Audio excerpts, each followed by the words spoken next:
Alrighty guys, we're back for some Jund Anvil, and this is a Phyrexia, all will be one standard brew. We're gonna go over the deck, then hop right into some ranked, but first things first, for anyone who may not know, I'm Redcat and I play aggro decks and any decks with red in them as well, so I hope that sounds fun to you. Also, we do got that Discord link down in the description if you're interested in joining that up.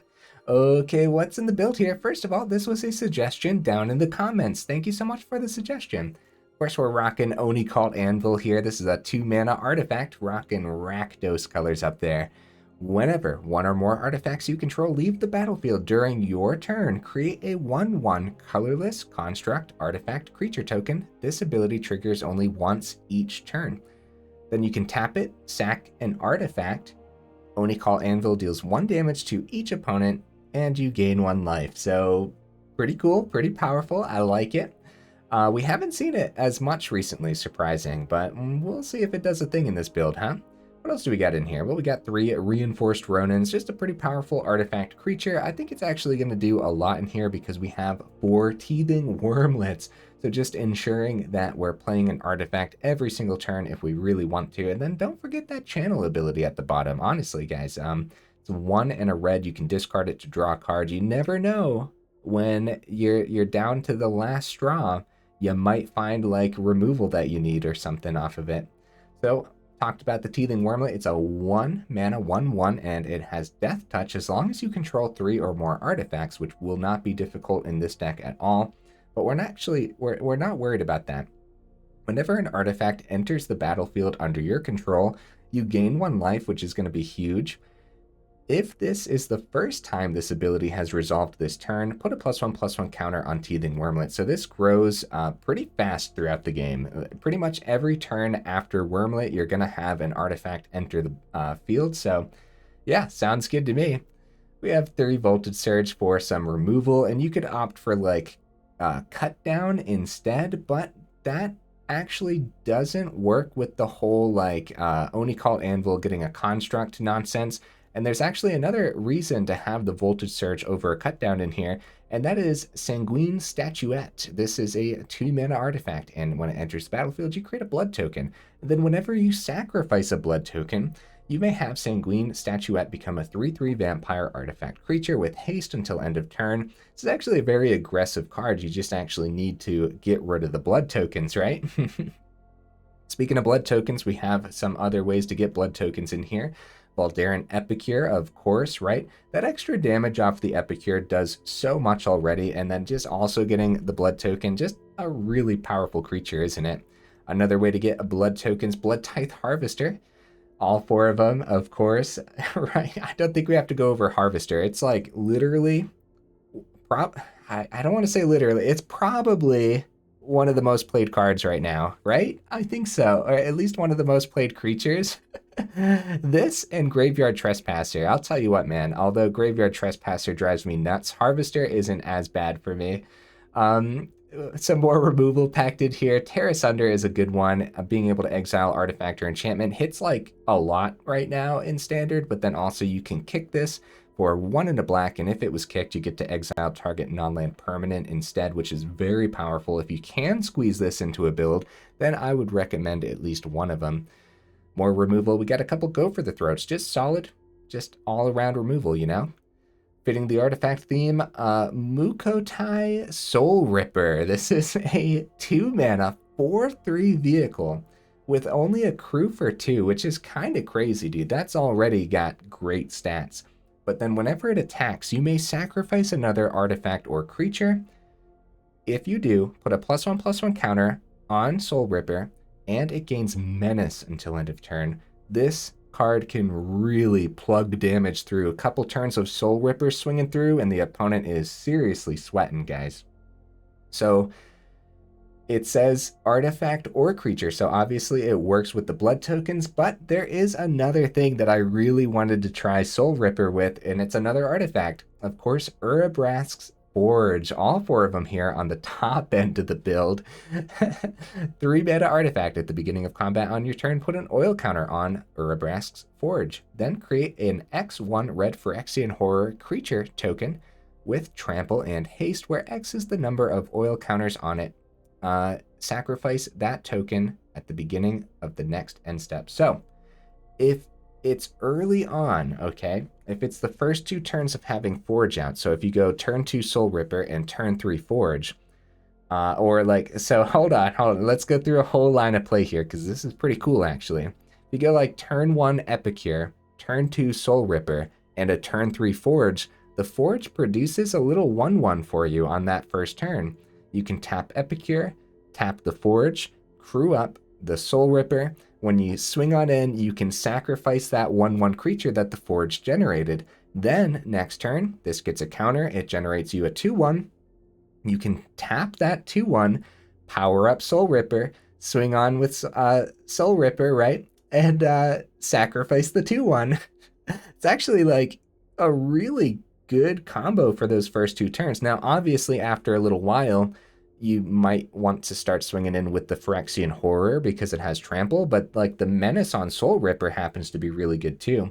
And then any other combos in the deck, if you're sacrificing artifacts instead of the creatures off of the Forge, then of course that's going to work with the Oni-Cult, giving you more constructs.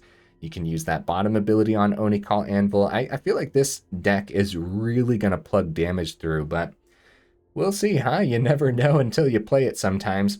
Got all 4 Proving Grounds in here. I know it's a slow land, but this is a pretty greedy deck, man.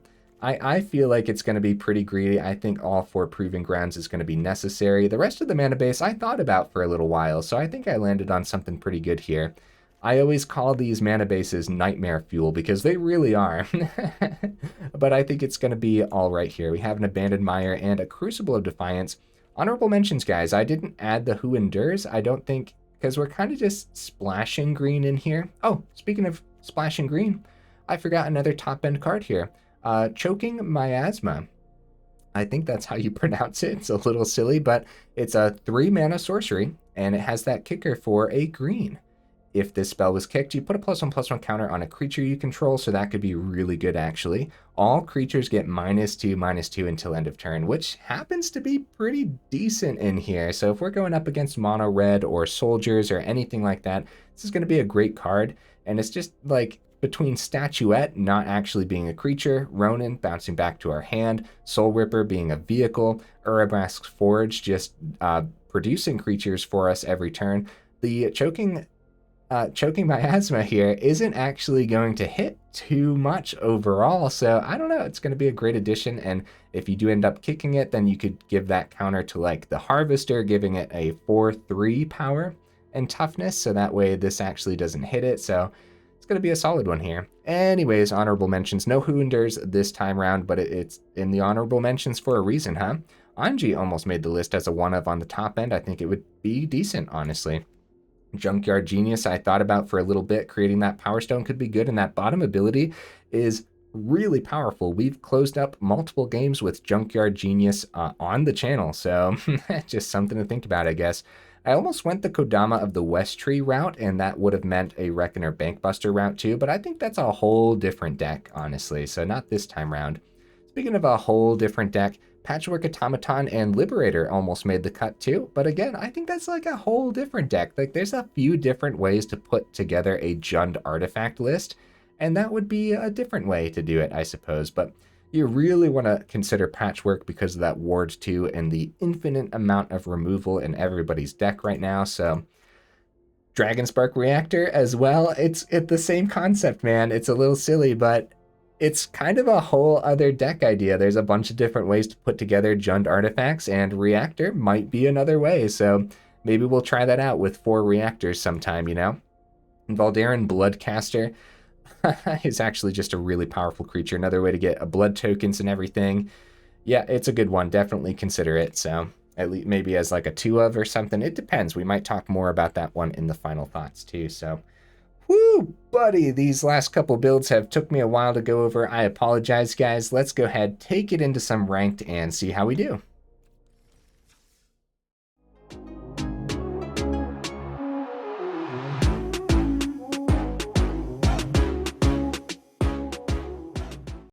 Okay, what am I expecting from the build? I'm actually expecting a lot, guys. There's a lot of synergy in here. However, I try not to expect too much because of how brutal the standard meta is. I'm hearing it's pretty brutal for you guys too. I'm glad I'm not alone, honestly. Wow, great hand, dude. Great hand. If we see that third land... So let's start with the Wurmlet. Probably right into Anvil, right? Probably. So with Anvil decks, there's actually a lot to think about damage-wise when it comes time. Oh, Wurmlet number 2. Oh, it's Wurmlet number 2 into Epicure, isn't it? And we do this before combat so we can swing with Wurmlet number 1. That's pretty good. That's pretty good, guys. Now, if we see that land, the Forge might come down before the Anvil, too. We might see that land, you never know. If we don't, it's fine. We still have Anvil to play next turn. They might swing here. Nope. Okay, Harvester. Wow, wow, wow. Okay, Harvester's probably the play over the Anvil, right? Wow, yeah, I mean... Because that helps us clean up the Veteran.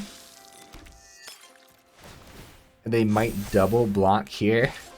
They might double block a Wurmlet, which means Veteran dies anyway. Well, they would both die. Because we would target Veteran first, and then the frontliner would lose the +1. But then a Wurmlet would be gone, so... Cathar, hit Wurmlet, we pick it up with the Harvester if we need to. They might hold it all back. They're at 11, dude. Yeah. We found the mana.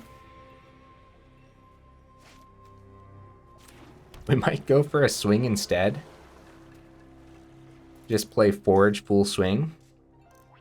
It's not bad. Harvester trades with Frontliner. It's not too bad. I think it's probably better to not swing with Harvester, though. Take the Cathar out, get the Wurmlet back, get the Forge down, get the ball rolling, and then let Anvil wrap up the game if they get too many blockers. That's what I'm thinking. How do you guys feel about that? We're going to keep Epicure back for now. And there's no reason to not swing with the 1/1 though, because it's going to sacrifice itself anyways. And if they double blocked the Wurmlet, that would have been really good, so...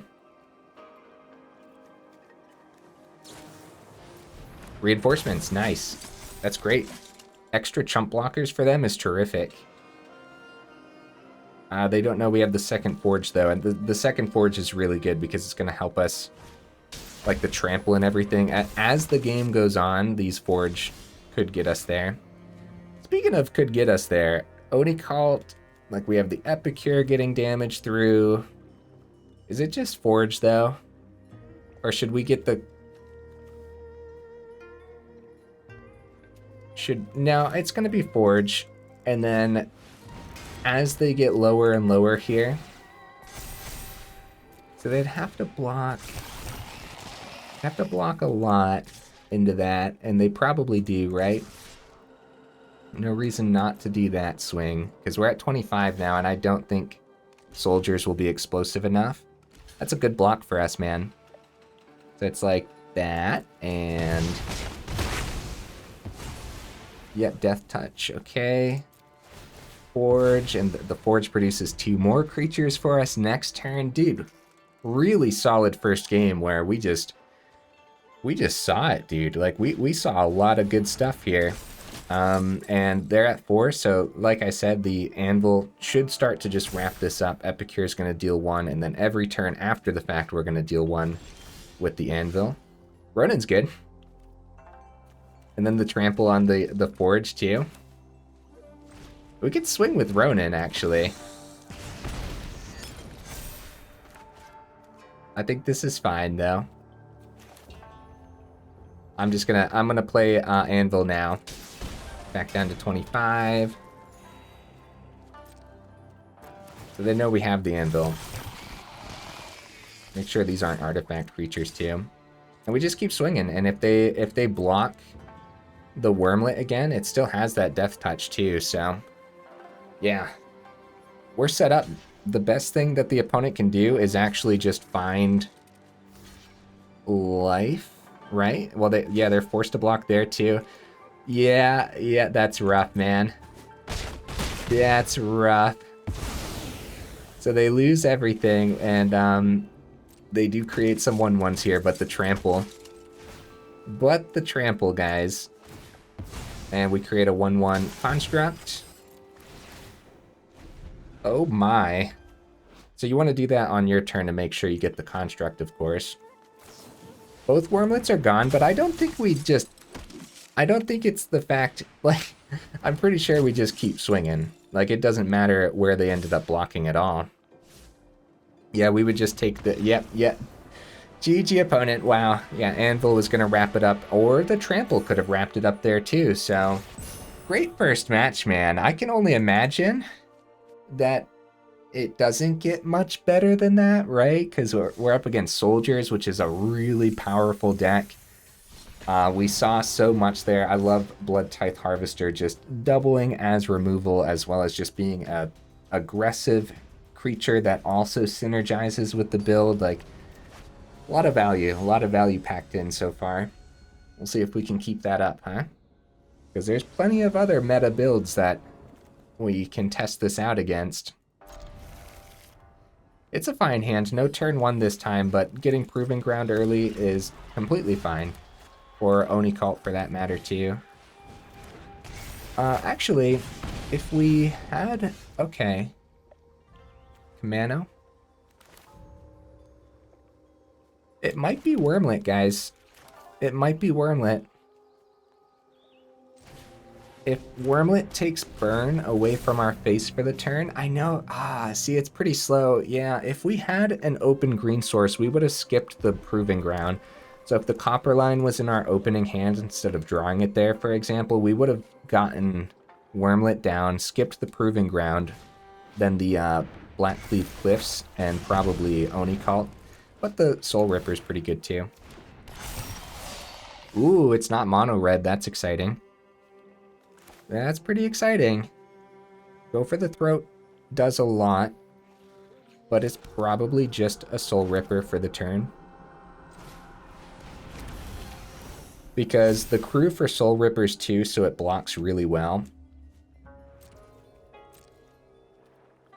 No swings. Yeah, so we're kind of like a turn behind because we had to get the Proving Ground down the first turn. So the importance of these fast lands for this deck. Feldon. Feldon's bad. We're going to be taking some extra damage here for sure. We can block Etching successfully, so they probably save it back. And if we trade into Adaptive, it's not that bad. It's not that bad. And we should take less damage here for sure. And go for the Throat, cleans up Feldon. We want 4th mana, right? Soulripper.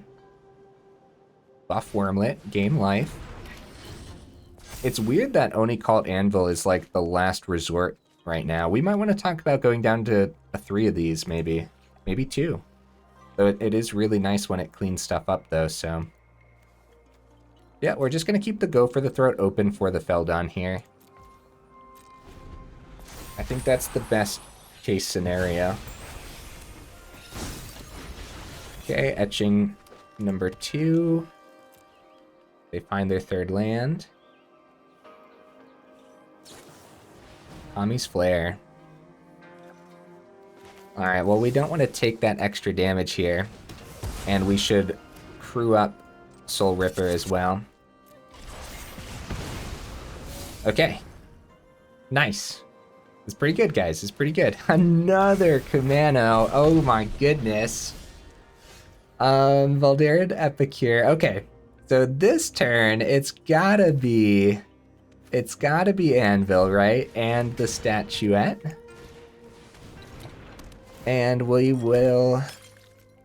I don't necessarily want to swing with the Statuette, but I do want to get the 1/1 this turn. So... I think this is fine. Do we swing with it, actually? We might. If we would have done it on their turn, we could have had it as an emergency blocker. This is actually pretty good, too. Because now, if they double block, like, this is really good. It has Menace, it's a 5/4, and if they lose 2 etchings, that could be huge for us. But then again, we're running out of stuff too. You know what? It's pretty risky because they could play like another Feldon too, which is just a ton of damage. Could be, oh, Thundering Raiju. Oh, it was such a cool play on our side though. I really wanted to do it. Yeah, Raiju just plugging in that damage, man. Bloodtithe Harvester is great. Very good, very powerful. If we don't do the Anvil's ability on our turn, then we don't get the 1/1. However, we have 2 blood tokens now. So we could power up Soulripper, swing.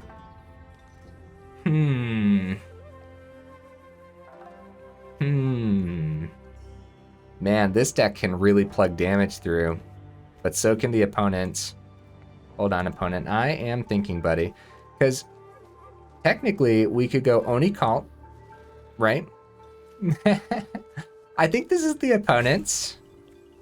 Oh, I have that one too. So let's do something fun here.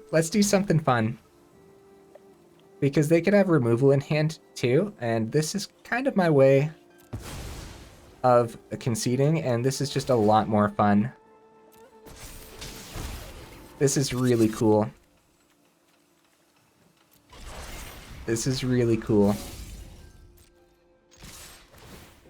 I love it. And then we would do the 1/1, right? We still have a blocker back, but like Raiju number 2 could come down too. The opponent's at 3. Like, how cool is that, guys? That's just fun. That's just straight up fun.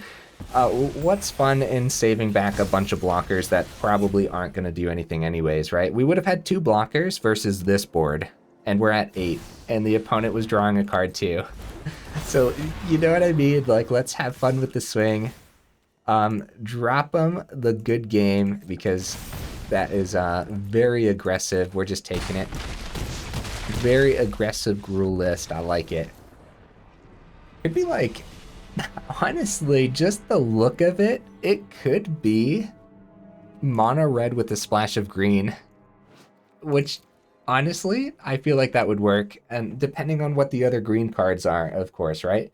Evolving Adaptive is very good. So if it was mono red splash of green, what other green cards do you think would be added for that? Because yeah, it doesn't just have to be straight up Gruul. I guess for a 3-drop, it would be the Miglos, right? That's a really good addition. Yeah. Oh man. Oh man. Oh, mono red splash of green, guys. Oh, that could be fun. I mean, I know we would end up just calling it Gruul anyways, but you know what I mean? Like just a really leaning towards the red Gruul list. This would have been great in the last game. Would have been excellent to clean up some of the etchings before they got the counters. Pretty bad hand. Actually seeing a little bit of anti-synergy right now in this game between the Ronin and the Soulripper. But I don't think that's too bad. Especially, wow, now that we drew the Forge. Oh, that's so good, guys. I can't wait to try the Soulripper with the Forge. Fading Hope. It was gonna do that anyways, opponent. I mean, I guess it's 2 less damage, and oh, they get the Scry too, that's true. Well, a counterspell on Soulripper would be pretty bad, wouldn't it? So, it's a little silly, but we're gonna go Ronin for the turn. Like, we could totally plug that Soulripper, let them drop their negate or whatever, but plug some damage, get Ronin back, play our 3rd land, see if they tap out here and get the Forge down, and then wait on the Soulripper. Proving ground. 3 mana open. Alright, this turn we'll go for the Soulripper. It feels a little bit more right since we can play the Proving Ground this turn. I don't know, it didn't seem right last turn.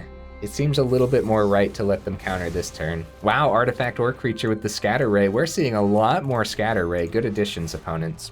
Very good addition. Like, it makes sense to want to be able to hit artifacts too because of all the bank busters floating about and everything, so totally makes sense. Okay, Bloodtithe Harvester is a great addition. Probably want to play around in a Make Disappear and a Spell Pierce for the Forge.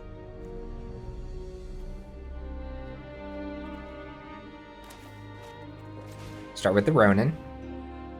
Start with a Ronin swing, I suppose, right?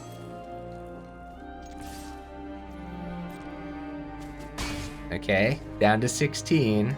And let's just go Harvester. I'd rather the Forge hit the board against mono red. And so if we can have at least the 2 open for a Spell Pierce. Wow, Bloodtithe Harvester's hitting the board. Aw, man. I mean, I think we still played around it anyways. We have the Blood token open. Okay. So Scatter Ray also hits the Urabrask's Forge too. So we can't necessarily play around that because that's paying 4. That's a lot of extra mana. We'd have to pay 7 mana to protect a Forge from a Scatter Ray, so yeah, I really like this addition for mono blue. It's a very good opponent.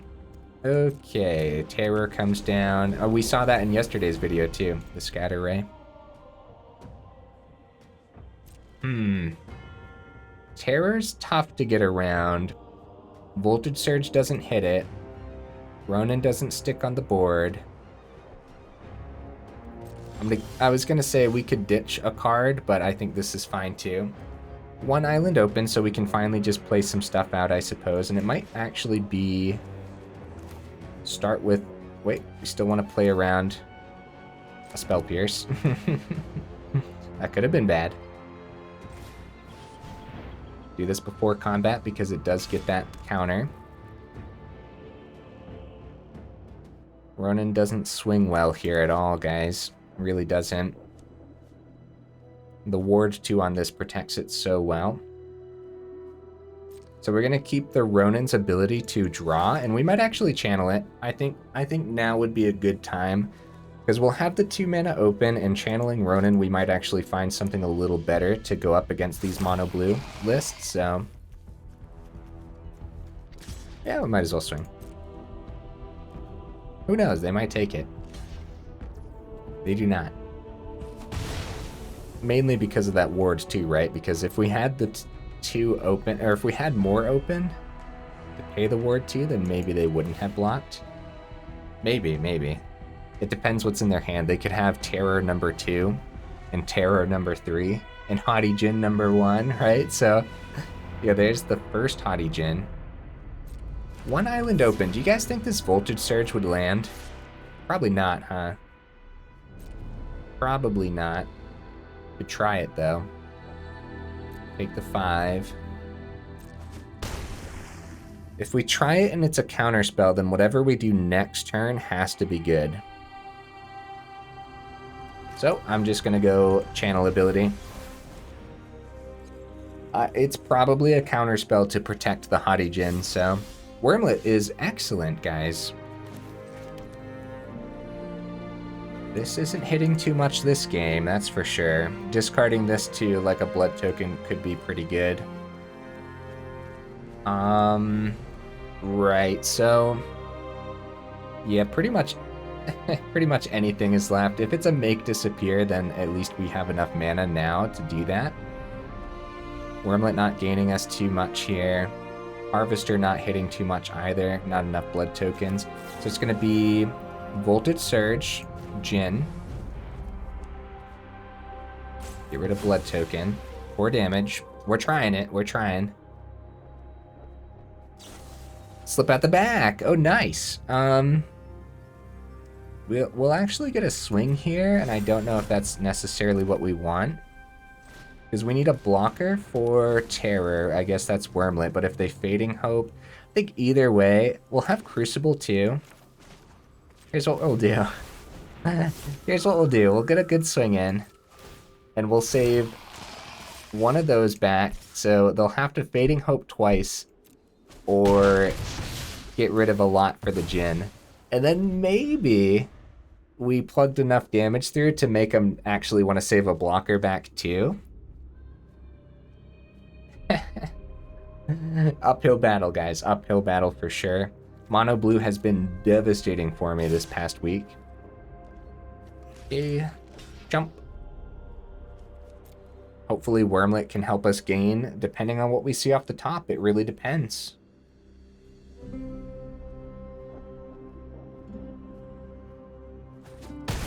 Okay, they were thinking like, well, if it was like a Thirst for Discovery or something. Oh, Tolarian Terror number 2 hits this board, guys. Harvester's good. Yeah, this is not doing a whole lot right now at all. Not against mono blue. Like I said, it would have been so much better in the last game. And it's definitely in a deck like this, the style. This style of deck that knows how to discard cards using blood tokens and stuff, that's definitely what this is used for. But we had to use the blood token to try to get rid of the Haughty Djinn. Because I don't think there was ever going to be a moment that they didn't have protection open for it, so like we definitely wanted to try it anyways, I'm pretty sure. So Bloodtithe Harvester comes down. We gain 1 life. So the opponent wins in the air next turn regardless, so what we could do... Let's see. Use the blood token, right? Use the blood token. Ditch the Choking Miasma. You guys told me how to pronounce this card in the past, but I totally forget. Because we don't play with it too often, you know? 2 Urabrask's Forge. Yep, let's see what we see. We'll have 3 mana. It could be like another Forge. We would gain another life, but that's not enough either. Wow, it is another Forge too. Yeah, we might as well play it. Bringing us back up to 7. Pretty cool, honestly. This could be like another Scatter Ray. No, this time it's a Make Disappear. Okie dokies. Let's get a nice, fun, full swing in. And we got close, man. We got close. We really did. Of course, this could be a Fading Hope in their hand too, though. So maybe it's not as close as I'm thinking, but I don't know. I feel like that could have gone either way. Yeah, mono blue making a little bit more of an appearance recently. It's a little surprising. Kind of like, for me, it fell off the map for a while, kind of like the Grixis builds. I'm still not seeing a lot of Grixis, though. You guys will have to let me know if you are. Drop the GGs, and we have time for 1 or 2 more. I think this deck actually has a bunch of power packed in, guys. I think we'll be able to get a couple more victories, so let's find out, I guess, huh? I think that the lines of play are actually pretty ridiculous. I think the life gain on Wurmlet could be just enough at times to help you survive against your fellow aggro decks, right? So, I don't know. I think there might actually be a little bit of something here. We're not seeing it in the last couple, but still. It really packs a punch when it does. Okay, a little bit slower. We do go first. I think we try it, man. I think we try it. I don't think it's that bad at all. Gonna be Haunted Ridge in case we want to keep the Abandoned Mire back as a channel land. Or as the channel ability. Sleeper, okay. We see a creature off the top. Soulripper's definitely the best bet here, I would say. However, we could also go Statuette. Play the 3rd, use the blood token, power up Statuette. power up Soulripper, swing with Soulripper, sacrifice the Statuette. Oh no, Dreams of Steel and Oil. Get out of my hand, opponent. No. One of my Forge. You know I love playing with double Forge, opponent. How could you? Monster. All right, let's get Forge number 1 down before they play another Dreams of Steel and Oil here. And next turn, we can use that Forge to power up the Soulripper and maybe see that combo that I was talking about when we went over the deck. A Go for the Throat's great when it comes time for their Shieldred or Obliterators, but the Life of Toshiro builds haven't really, I don't think they run Obliterator. I don't think they do. The Life of Toshiro builds run like the corrupted top end with the Invoke Despairs and everything, so.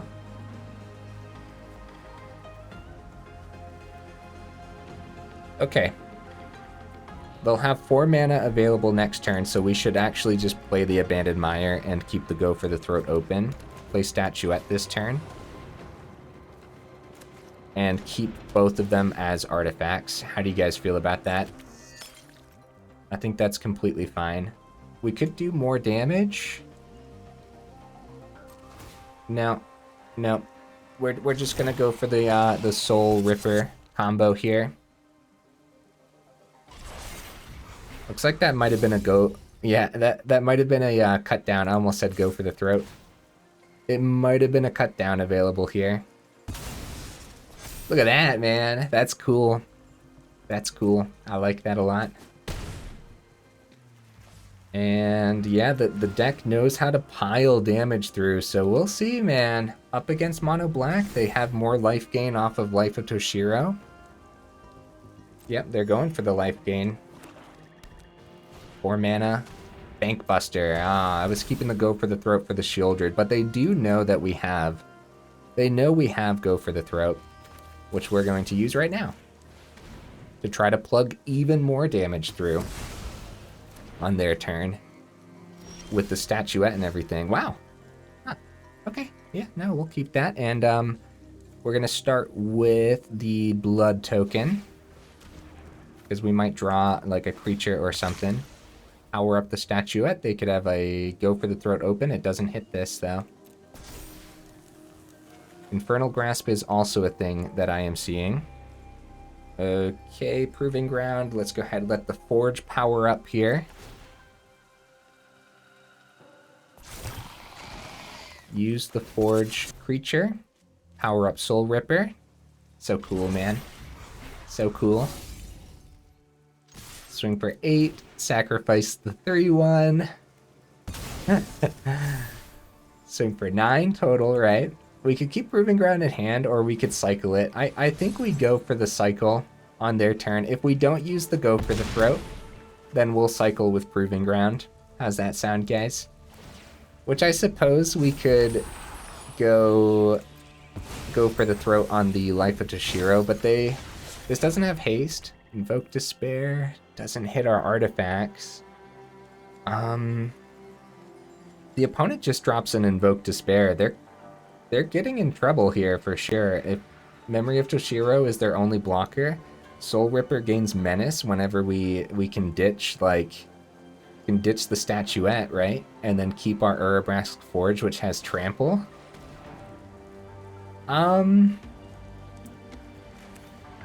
I'll use the Go for the Throat before they take a peek in this hand. Wait.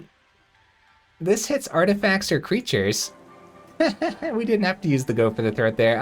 I thought Dreams of Steel and Oil did something completely different. Oh, we don't talk about it. Put it on the list of things we just don't talk about, huh? So, nothing great here, guys. We actually needed to see a creature, huh? 4 mana open. I should have... That's fine. That makes it so that way we don't get the extra counter on the Soulripper. Which is...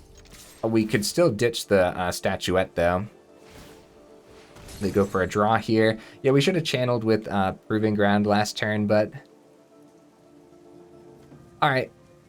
I'll keep going, man. We'll keep putting counters on it. It might not be the best thing to do, but it's something to do. Yeah, we should have cycled this last turn and let them keep the memory of Toshiro on the board, because this was going to gain menace anyways. Dreams of Steel and Oil, I thought it was like artifact, instant, and sorcery or something like that. But yeah, that is not the case at all. At this point, the opponent needs to gain life. Like, they really, really, really need to use this last 5 mana. Invoke Despair just doesn't hit the artifacts. Let's go ahead and cycle, see what we see. So this is why they're running that top end of Corrupt, because it does gain them life too, you know? And then worst comes to worst here, we could always just give the Menace to the Soulripper by ditching the Forge, or of course the creature that we crewed it with as well. So yeah, hey, GG opponent. I could have played that one out better, but our deck was just piling on the value, and it looked like the opponent wasn't getting too much over there overall.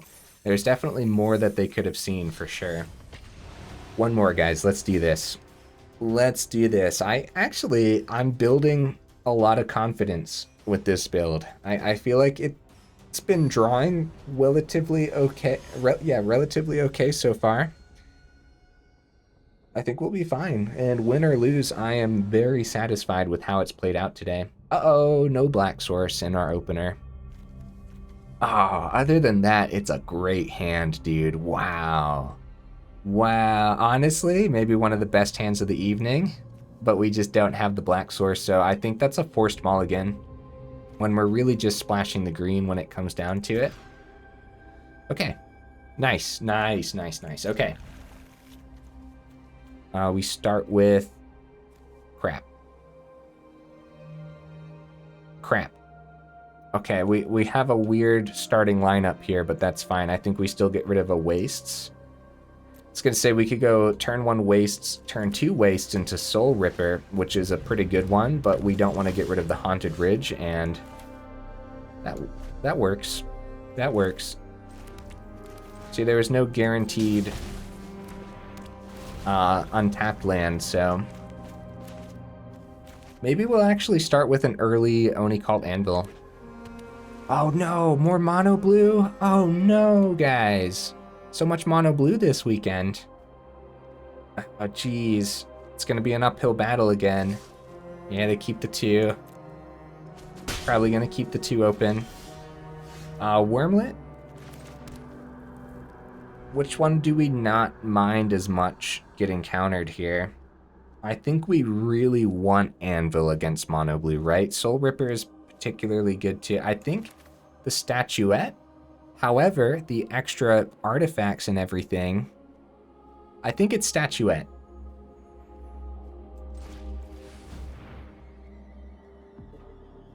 I think that's the one we want countered. I'm not really sure, though. Maybe it was Soulripper. I'm relatively certain we want the Oni-Cult versus Mono Blue. And next turn, we have a relatively good line of play with Wurmlet number 2, and then try the Oni-Cult Anvil. Oh boy, guys. Oh boy, they have the Fading Hope in hand. Down to 15. 3rd island on the board. Alright. Attempt Wurmlet number 2. Anything that sticks, it might just be the Fading Hope, but we do have to anticipate the counter. Soulripper's pretty good too. And I'm sticking to it. I think the Oni-Cult Anvil is the one we want on the board versus this deck, so a counter for the Soulripper would technically be better. Consider. They might not have the counter, guys. Soulripper might hit. Consider. They could find a Spell Pierce. Yeah. Yes. Okay, good news. We gain some life, which is huge. We get a good swing here with the Wurmlet. Oh, Fading Hope. Power up Soulripper, but it doesn't have haste, so. They get a Scry. I'm very happy that the Soulripper's on the board, but we're still kind of on the run. This early Delver of Secrets flipping, particularly bad. Adi Jin hits, probably has protection now. A lot of flying damage, dude. A lot of flying damage. My turn. Voltage Surge, nice, okay. How do I want to do this, though? I don't necessarily want to use a Voltage Surge to get rid of Soulripper. We're going to do all of this before combat because we might get a swing with Wurmlet. Down to 12.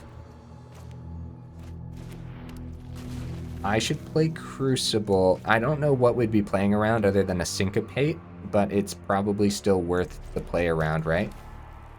Voltage Surge still hits the 3-2 if we need it to. Come on, Oni-Cult, land on this board, buddy, please. Fading Hope for the Wurmlet.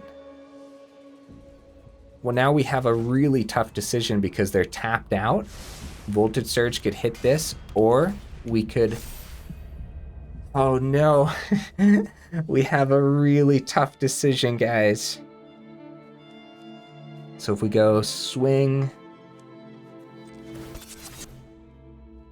They might trade, and if they trade, it's a good trade for us. Like a really good trade. If they don't trade, here's what we do. Okay, decline, right? Okay, we want to hit this Jin, so they take the 4. It's not good, is it? It's not good. I was going to say we use Oni-Cult Anvil, ditch the Soulripper, get a 1-1, Voltage Surge, ditch the 1-1, hit that Jin, right? But it's not that good, is it? It isn't. I don't think it is. We need more artifacts on the board. Yeah, that statuette would have gone a long way, I guess. We definitely survive if we hit this and just don't have anything die. Alright, I think I decided on this instead of hitting Jin. Ah, jeez. It's tough, man. It's tough. We can also do... Oh, we could have gotten rid of the Anvil to hit the Jin. We didn't need to ditch the Soulripper. It could have been Anvil. We could always use Anvil and sacrifice itself, too. Taking 6. The draw really matters here, guys. Tear Asunder. They have 1 card in hand. Do you guys think this Tear Asunder hits?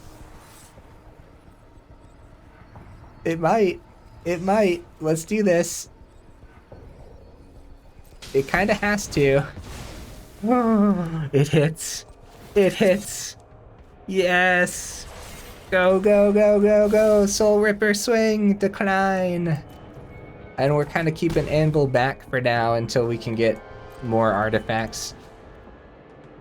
Yeah, we can sacrifice itself. And only on our turn do we get the 1-1s. We cycle this, right? I think we cycle this.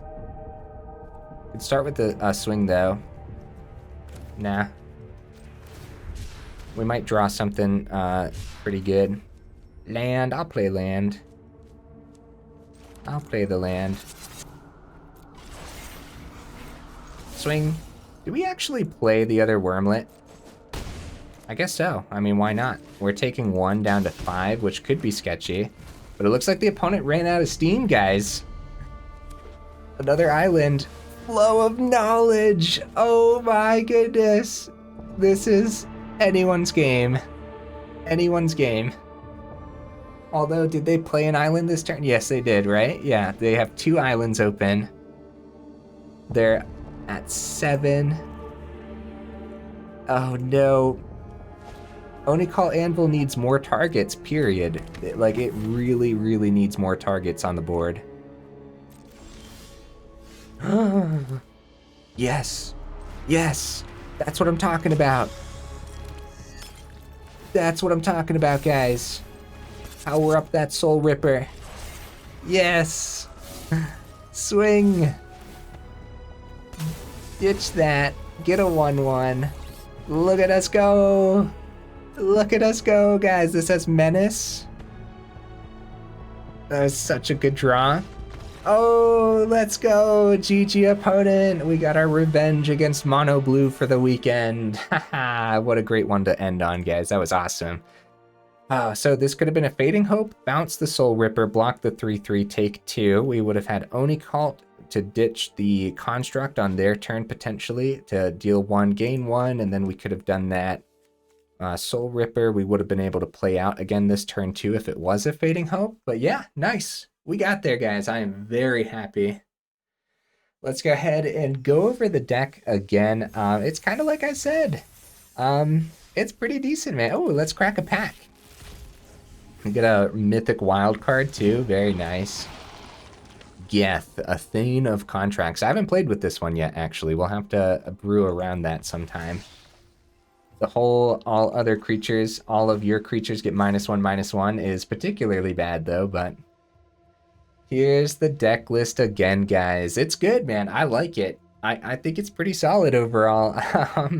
The Urabrask's Forge does a lot. Oni-Cult Anvil, okay. I think we could drop down to 3, but it does do a lot while it's on the board. I just don't think we necessarily need 4. And then what would I go up if you do drop down to 3? It depends what you're seeing, man. If you're seeing a lot of mono red or other aggro builds, then a 4th Voltage Surge could go a long way. Or if you're really seeing a lot of soldiers or mono red or anything like that, then a 3rd Choking could be fine. However, I think the 2 is completely a-okay, especially when you're going up against decks that it does literally nothing against. And when you are up against those decks, then of course you want to trade this out with one of your many blood tokens from the Statuette, Harvester, and Epicure. If you go up more removal, like, you know, we're using Harvester as removal, where you got the Go for the Throats and the Voltage Surge. Yeah, I think Voltage Surge would be the go-to removal then if you drop down to 3 Oni-Cult Anvils. Wurmlet is very powerful as expected. It does a lot in here. Soulripper's great, man. I love Soulripper. It's just been looking for the right home since it was dropped in Neon Dynasty. This might be the right home, dude. Like, it pairs so well with the Urabrask's Forge, but there's actually a lot to think about whenever you are pairing this with the Urabrask's Forge, right? So for example, do you just want the trample to go through and have them block, or do you really need the menace? And it's going to come down to, do they only have 1 creature? Well, then of course we go for menace, plug in that extra damage, you know, sacrifice that Phyrexian horror to the Soulripper, and just like that little combo is just like powerful enough to build around in and of itself. But then everything else packed in here as well. The Tear Asunder just was huge in that mono blue. Just finding that removal off the top was crazy, man. And the mana base works. We saw the Proving Ground was particularly slow. However, overall, the mana was consistent and fine, and we didn't have any issues with it. So I still think we need the 4 Proving Grounds, because over here, this is pretty greedy, man. Asking for early green for the Wurmlet as well as early black for all of our 2-drops, but guess what? You need early red too, so there's a lot to ask for. Here's our early lands versus our late lands, or slow lands, I should say, right? So yeah, that was awesome, guys. I had a lot of fun with this one, and I think it's actually pretty decent. You guys will have to let me know down in the comments what you thought. And if you made it this far into the video, y'all are champions for real. I super duper appreciate you, and I will see you in the next one.